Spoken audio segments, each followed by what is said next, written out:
Hey there, this is Neil Fallon from Clutch, and you're on Backstageaxxess.com, where the real show begins.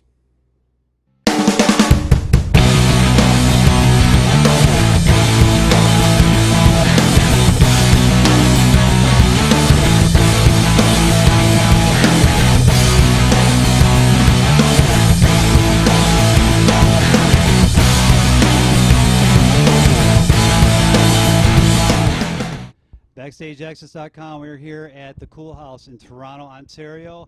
Another sold-out show with the guys from Clutch, and we are here with the one and only lead singer, vocalist of Clutch, Neil Fallon. Neil, thanks for taking the time to talk to us today, man. No problem. How you doing? Good. These guys are on tour with the legendary Motorhead, and everybody probably wants to know how the shows are going with Lemmy and the boys. That's fantastic. I think we toured with Motorhead about 5 years ago in England. I think they're better on this tour, performance-wise. It's pretty incredible. The band's been around for 35 years, and they're actually getting better and faster. Waking up each morning knowing you're going to get to see Motorhead again that night is pretty fun. Yeah, all right. Any good stories to share? Lemmy taking you up after the shows to indulge you in a little JD, or? No, it's pretty low key, honestly. I think in order to do it every single day, you kind of have to pace yourself a little bit. Unless you're Lemmy, because he can do it. Yeah, Obviously. he could probably put us all to shame. Yeah. Actually, no, I know he can. I know he can. Strange Cousins from the West was your last studio effort back a couple years ago in 2009. Is the band working on any new material? Yep. We're in the process of just starting writing the new record. We probably won't record it until probably the end of the year at the very earliest. But we're writing riffs now. Your lyrics are very provocative, very thoughtful, very inspirational. Where does it come from? Or when you guys put a song together, is it something that just comes together, or is it something that kind of like the music dictates? How does a Clutch song come together? It's pretty much been the same since when we were a band in high school. We just get together and kick around some riffs. Maybe one of us wrote some riffs at home. Usually the best ones just kind of happen spontaneously, and then we make a rough arrangement. And then I guess it's kind of up to me to decide which riff sounds more like a chorus and which one sounds more like a verse. And Okay. I'm definitely the slowest of the bunch. The lyrics don't come overnight. Sometimes they're very last minute, but this time around I'm trying to get as much of it done as possible, because we'd like to play these songs live a lot before we get into the studio. In 2010, you guys released a series of deluxe reissues on a DRT label. How did the idea come about, and you guys going to release any more of these like gems from the Clutch vault? Well, what happened is the DRT records, there's 3 of them, Blast Tyrant, Robot Hive, and Beale Street, were awarded to us in a court case. Okay. Because DRT stopped paying us our royalties.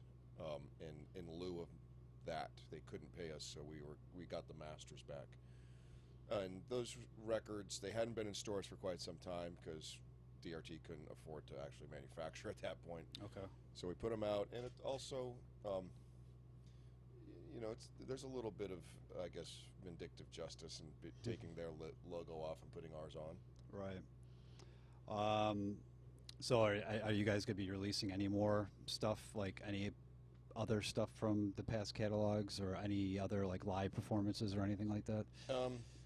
Maybe live stuff if it pops up, but as far as stuff like the Elephant Riders and the self-titled, we probably won't be able to do that until the actual contract expires. Legalities, then, basically. Yeah. Yes. I mean, always.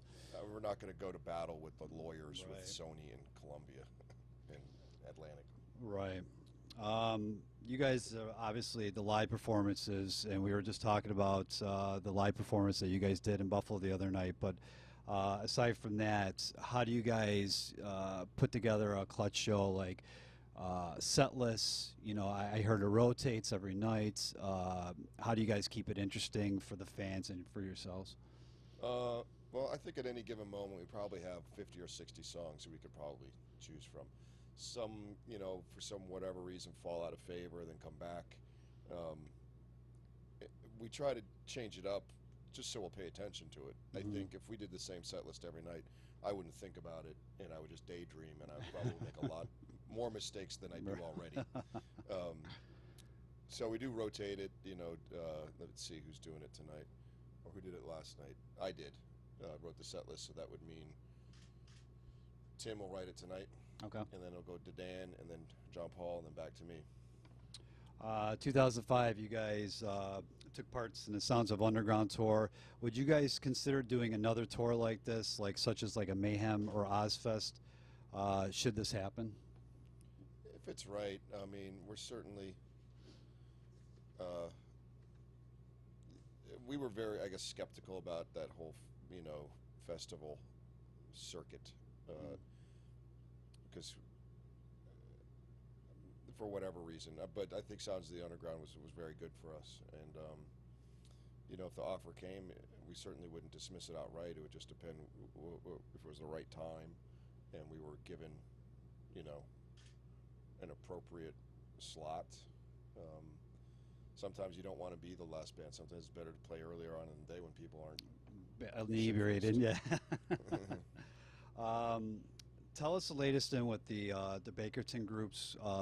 That's your alter egos band. In case not everybody know out there, you guys also do a kind of more of an instrumental thing on the side. Tell us about this project. Well, the band writes more music than I could ever possibly write lyrics to. And instead of just throwing that stuff away, we kind of came up with this idea of an instrumental thing. And at first I wasn't involved with it because I was much more just focused on lyrics. And once you start getting out of the world of, intro, verse, chorus, it becomes a much more kind of fluid thing. And it's a learning process. It's actually kind of hard to get out of that habit, and I think it's a bit of an exercise too. Keeps your chops up, obviously, for both, and keeps it interesting. And this project, I know you guys are putting out a new Clutch CD, but when can maybe the fans expect this kind of to take flight again? It'll probably be a while because I mean, this whole year we're going to be working on the next Clutch record, and that the Clutch record will probably be out. At least not for another year, and probably by that time we'll maybe entertain that idea. Right. You guys have dabbled in outside projects. The other group, the company band, that came together. Is there anything else that you guys do besides the Bakerton group and anything else that you guys, any of the members, do on the side? Tim is involved with a band called Lion Eyes. Okay. Or a fantastic band. They're doing Warped Tour this year. Okay. He doesn't tour with them, but he's involved in writing the music and the studio stuff. Yeah. Then, yeah. And I think he'll do shows if it's local for him. Okay. And John Paul, I think he's getting ready to do another King Hobo record. I guess he's flying out and going to be in Sweden for a bit. He also has jammed with Five Horse Johnson. So that's the ones I could think of right off the top of my head. So you guys are staying busy, obviously, and active while putting together the new Clutch record. Some of you guys will be dabbling in some outside projects coming in the summer of 2010. So you might see them out on the road. So check the Clutch website, I'm sure. The last question I have for you before these guys get ready to do, like I said, another sold-out show here in Toronto. What can the fans expect from Clutch in 2011? We talked about the new CD. You guys are wrapping up kind of a couple more weeks, I guess, with Motorhead. What else can the fans expect? Well, the Blast Tyrant will be reissued shortly here in March, and that'll be out. We'll have a couple new tunes on the bonus disc. Okay. And then we're going to do some very, very minimal U.S. touring this year, maybe a couple weeks here and there. We've got some dates in Europe, a lot of European festivals. And then we'll get busy in the studio come autumn, Okay. fall. Well, definitely check these guys out on the road. They're going to be hitting, like I said, a couple more shows with the Motorhead guys. A couple more weeks, you said? Yeah, about 2 weeks. 2 weeks. 2 more weeks of dates with Lemmy and the boys. And then, like Neil said, check them out. They're going to be doing sporadic shows here and there. So check the Clutch website out, and you might want to say what this site is because I don't know. That it would offhand. be www.prorock.com, and that's PRO-ROCK. And check that out for all Clutch and everything Clutch. And we want to thank Neil for taking the time to talk to us today. Neil, thanks, man. I appreciate it. No sweat. Backstageaxxess.com. Check these guys out on the road, and we will check you guys out later. Thanks, man.